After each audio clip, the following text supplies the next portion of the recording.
আসসালামু আলাইকুম প্রিয় দর্শক, আমি ফার্মাসিস্ট আহমদুল্লাহ। আজকে আরেকটি প্রোডাক্ট নিয়ে আপনাদের মধ্যে আলোচনা করব। প্রোডাক্টটির নাম হলো ই গোল্ড ক্যাপসুল। এটি র্যাঙ্কস ফার্মাসিউটিক্যালের একটি প্রোডাক্ট। এই প্রোডাক্টটির প্রিপারেশন হলো ভিটামিন ই। ভিটামিন ই এর কেমিক্যাল নেম হলো আলফা টোকোফেরল এসিটেট।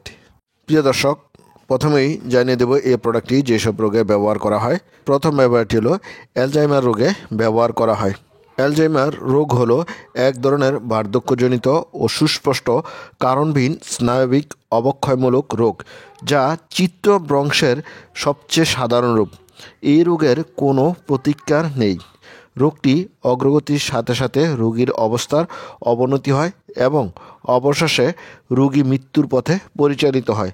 এ রোগের লক্ষণ হলো সাম্প্রতিক ঘটনাবলী মনে রাখতে অসুবিধা, প্রাথমিক অবনতিশীল বাকবৈকল্য, দিকভ্রান্তি, মেজাজ ওঠানামা ইত্যাদি। কেমোথেরাপির কারণে রিউমাটয়েড আর্থ্রাইটিসে যে ব্যথা হয় সে রোগে ব্যবহার করা হয়। আর রিউমাটয়েড আর্থ্রাইটিস হলো এক বা একাধিক জয়েন্টে দীর্ঘমেয়াদী ইনফ্লামেশন। আর ইনফ্লামেশনের বৈশিষ্ট্য হলো আক্রান্ত স্থান লাল হওয়া, ফুলে যাওয়া, গরম হওয়া, কার্যক্ষমতা হারানো ইত্যাদি। Nerve damage cause by chemotherapy. কেমোথেরাপির কারণে নার্ভের যে ক্ষতি হয় সেসব রোগে ব্যবহার করা হয়। মেল ইনফার্টিলিটি অর্থাৎ পুরুষের বন্ধ্যাত্বতায় ব্যবহার করা হয়।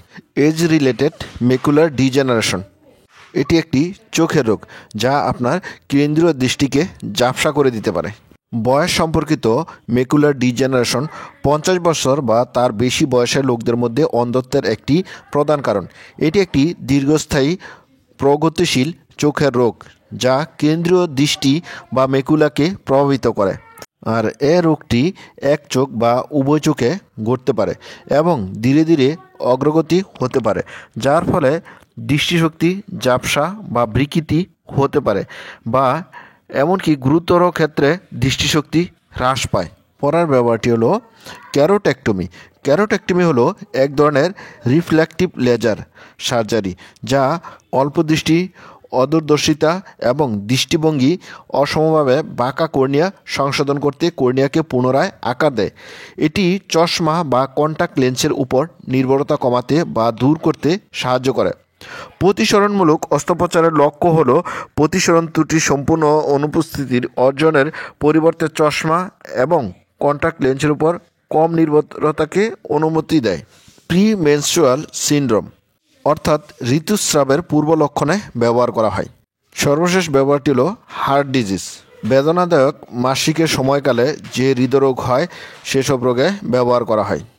প্রিয় দর্শক, এবার আসুন জেনে নিই এই প্রোডাক্টটির ডোজ বা খাবার নিয়ম সম্বন্ধে।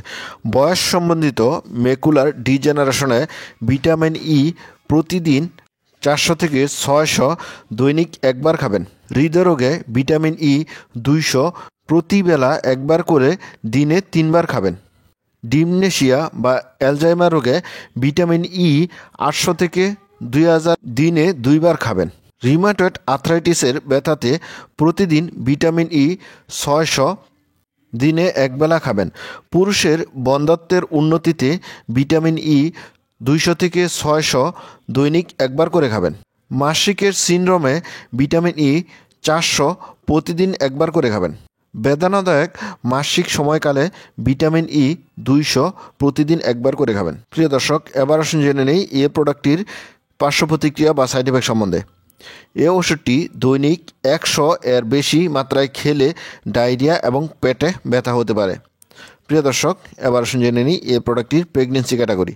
গর্ভাবস্থায় ভিটামিন ই এর উচ্চমাত্রার নিরাপত্তার কোনো প্রমাণ নেই, তাই গর্ভাবস্থায় বিশেষ করে প্রথম 3 মাস ব্যবহার করা উচিত নয়।